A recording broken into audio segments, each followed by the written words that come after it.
What is up, and I welcome each and every one of you back to a brand new Civ 6 or Civilization 6 video. Hope you're all having fantastic days, and if not, hope I can make your day just a little bit better. Today we're going to be talking about 3 tips that will let you immediately bludgeon, destroy, dominate Deity, one for 3 different victory types, and this isn't anything basic at all. This is really stuff that I think will let you immediately win whatever victory type you want, and it's pretty much tips no one talks about, so it's the 5th secret society. If I don't come out and make a video tomorrow, that means they have killed me for treason. So without further ado, let's start with tip number 1.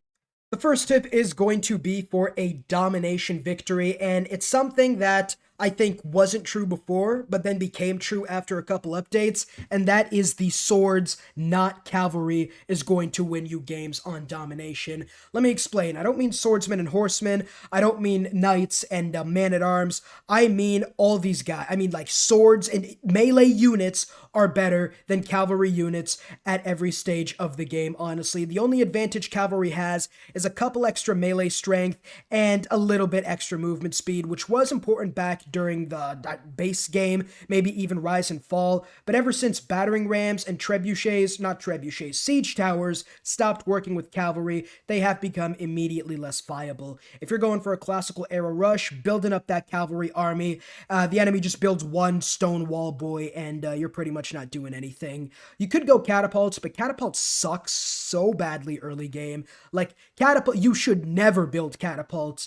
Trebuchets are fine, I guess, but really until bombards, that's when you will, that's when maybe you could start using cavalry, but I mean, at that point, you already have very well promoted swordsmen, and so why would you just build new cavalry? It just doesn't make sense. Not to mention that siege towers have 2 movement speed, bombards, and trebuchets and the like, so even if you do build, like, cavalry units, it's not going to matter, because the movement speed's not going to matter, because you're going to have to wait till your siege towers get into position, and not only that, but why you're 1 shot, 2 shots max if the AI just decides to grow a couple brain cells real quick and your cavalry's just going to be stranded there without any siege supporting it. The good thing about swordsmen and melee units is they could use melee siege towers and they could protect them, and then you could immediately walk in and obliterate the tower. By the late game, bombards are a lot weaker than battering rams against ancient walls. That kind of makes sense. Like with a swordsman and a battering ram, 2 or 3 shots and the wall's already dead. But if you just wait till bombards, you might need 3 different bombards attacking on 4 or 5 different turns in order to take out Renaissance walls. So really, early game is also the best time to expand because you're going to get so much territory, so many cities so quickly. So really, if you're going to go early game, horsemen are useless unless the AI for some reason is not building any walls whatsoever. Then swordsmen are better, but that almost never happens on the higher difficulties. So honestly, like, it just doesn't make sense to ever use cavalry units until maybe tanks when airplanes start becoming viable, because early game they're going to be useless, and in the mid to late game, siege towers and siege units only have 2 movement speed anyway, like a swordsman, so you're not making use of that movement speed, and the cavalry is also not going to be as promoted as the potential swordsmen and archers you would have if you just went the melee route early on. So pretty much, don't build cavalry, build only melee units at the very least until you start getting some planes. The second tip is going to be culture and faith are more important than tourism in a tourist victory. Now, I know that doesn't make sense considering the victory was actually named after tourism, and you do need tourism to end up winning the game, but culture and faith are much more important than that for a multitude of reasons. Number 1 is kind of simple. The only time you're going to be getting early game tourism is from that rare great work of writing you're going to get, or from wonders, which you really shouldn't be building in the early game at all, unless you're going for like a challenge or something, or you get a really good wonder that you can make use of, like, I don't know, maybe a 8 deer Temple of Artemis type of game. But honestly, it's just not that usable early on, whereas you could get culture and faith almost immediately by building holy sites, monuments, temples, theater squares, and you don't really have to compete with anyone to get like the great works of tourism. You still need tourism, and eventually you're going to want to get the great works, but the second thing on why culture and faith are more important is because rock bands win you games. It's just that simple. Rock bands are going to win you games in the late game. They give you so much tourism per pop, and if you could get 2 to 3 really good, really well promoted rock bands just get some good RNG once or twice. Each rock band performance on a wonder could give you upwards of 20,000 tourism in one turn. Let me repeat that.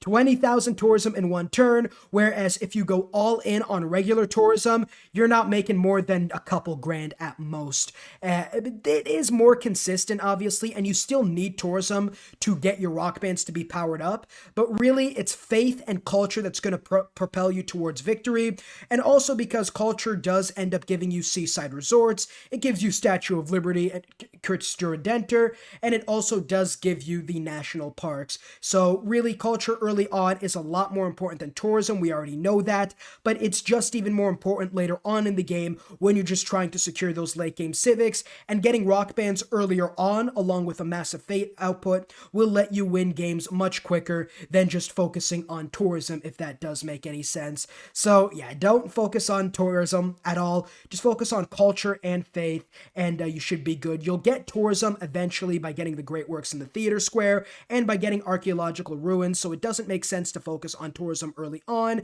and late game it doesn't give you much more than a base power up for your rock bands. The next tip we're giving out is something I never thought I'd hear myself saying, especially back in the Civ 5 days, but population is the most baited mechanic you will ever see. Population does not matter except for one thing and one thing only: to get districts. Part of the reason why someone like Germany's so strong is because he can build one more district than usual. Population does not give you science or culture, not a lot anyway. 10 population will give you 30 science and 30 culture, which is absolutely nothing when you take into account the amenities it requires. When you take into account the amenities it requires to get higher population, you'll understand, like, why am I building my cities up this big when I should be just settling more cities? So for those of you who don't know, every city can have 2 districts. 4 population, you can build a third. 7 population, a fourth. 10 population, a fifth. It's around those numbers. They might not be exact, but that's really when you should stop building districts. It depends exactly on what you want to build. So for a science game, for example, you want commercial hubs, campuses, and industrial zones. That's all you really need. Late game, you might need a couple entertainment complexes and whatnot, and some cities might need more districts than others, but taking everything into account, you don't need more than 7 or 10 population max. Use that in order to get other cities, expand as much as possible, because everything comes from districts. There is no point in building your cities big at all, and the negative amenity boost is actually rough. Like, I'm talking about rough. 10% might not seem like a lot, but 10% for each city throughout your entire empire for being in negative amenities is absolutely horrific. It is just terrible. If you have 1,000 science, you immediately just lose 100. If you have 100 production and it takes you 10 turns to build something, it's going to now take you 12 turns to build something if you lose 10%, because you're only going to have 90 production, for example, which really isn't, okay, it's 11 turns, not 12, but still, it adds up for every city. If you have 10 cities and it takes you an extra turn to build something in each cities, every 10 turns, you're losing 10 turns worth of production. I think that makes sense. But yeah, the amenity problem, as well as the fact that you don't get many yields, if any at all, from population. And really, it's just better to use those amenities, build more cities, colonize new lands. It just makes a lot more sense when you could build other districts in other cities, and they don't require population. Like, libraries give the same amount of science no matter your population. Same thing for universities and research labs. The specialists really are not all that important in Civ 6 either. And yeah, so really that also leads into something else. Don't build granaries or neighborhoods or anything of the like, unless you're somebody like the Khmer who needs to have a high population to get like the tourism from their prasads. But it just doesn't make sense, because why would you, if I'm at 7 population, that's a good city. You could work more tiles, and but how many cities are you going to have that's going to work on spaceship parts? right? You're not going to have a lot. So maybe you could have one city which has 9 or 10 or 15 population maybe, and you can make that your spaceport type city. But aside from that, most cities you have should not be very big at all. And just naturally, your cities are all going to get to double-digit population anyway, so there's no point in wasting production on granaries, neighborhood, and all that. This is something I actually just found out and started thinking about, and I'm like, wait a minute, this doesn't make any sense. So yeah, population does not matter in the slightest. It is bait. Do not take the bait. It might be a master bait, but it is no way a master baiter, if that makes... We're going on to the next tip. The fourth and final tip is going to be for a diplomatic victory. Vote other people for world leader. Now, you might be asking yourself, in what world would I vote other people for world leader? Let me tell you.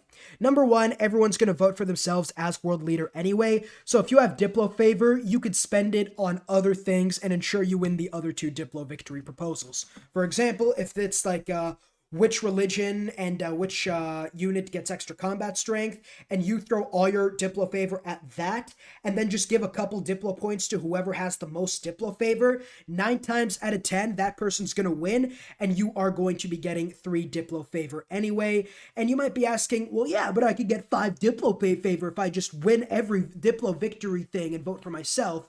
And that's true, but unless you have an insane amount of Diplo favor, you're not going to be able to do that. It's on a linear scale, or a curve scale, whatever the hell that's called. But if you put more Diplo favor in per point, it's just going to be worth less. For example, the first vote you put in is free, the second costs 10 Diplo favor, the third costs 20, then 40, then 60. It just becomes less and less valuable. So why waste all that Diplo favor on projects you're not even sure you're going to win? Like, the only time you should vote for yourself is if you need it for the victory, or if you do have so much Diplo favor that it doesn't really matter. A quick tip would be to check how much Diplo favor everybody has and just put in as many points in world leader as you can. And for example, if you put in 280 Diplo points as world leader and no one else has more than 270, you're going to end up winning the world leader vote, and then you could spend the rest of your Diplo favor on everything else. But just make sure you're not seeing like the forest for the trees, for example. Make sure you get as much Diplo favor or as much Diplo points per World Congress session as possible, because they do take a long amount of time, 30 turns, in order for you to get to the next Diplo session. So you do want to maximize your point output. And if you don't have as much Diplo favor as everyone else, maybe you were going for, I don't know, maybe you were going for another victory type and want Diplo as a backup, there's really no point in voting for yourself when you might lose, and it would just suffer. It would make all the other Diplo proposals that you want not go through, which means you're going to be getting no Diplo points instead of just getting, maybe 2 or 3. But yeah, you're going to be getting that Diplo point anyway by voting for whoever has the most Diplo favor, and you're going to win the other 2, so you're going to get more Diplo points than everybody else, which would still put you in position of victory. And that's pretty much going to be it for this. And I would talk about a religious tip, but religious victory is just so easy. It's just have more faith than everybody else and throw your religious units at the enemy religious units and convert cities. It's not the hardest. If I were to give a tip for that, I'd probably say build wide and get more holy sites. But I mean, that's pretty much going to be it for the tips. 4 tips, and I guess another kind of honorable mention type tip. But let me know if you guys enjoyed. As always, leave a like and subscribe if you did. And let me know what other types of videos you want to see from me. Any different tips or stuff like that. But yeah, see you all in the next video. Peace. Huge shout out to Cash Christian, Ben Omby, John Blair, Jackson Perez, Adam Mester, Empyrean, Polska Bob, and Jeff Yutzler. And a huge shout out to Kim Cosmos, Mick James, JH, Polaris Gaming, Robert, and Overflow of Amenities.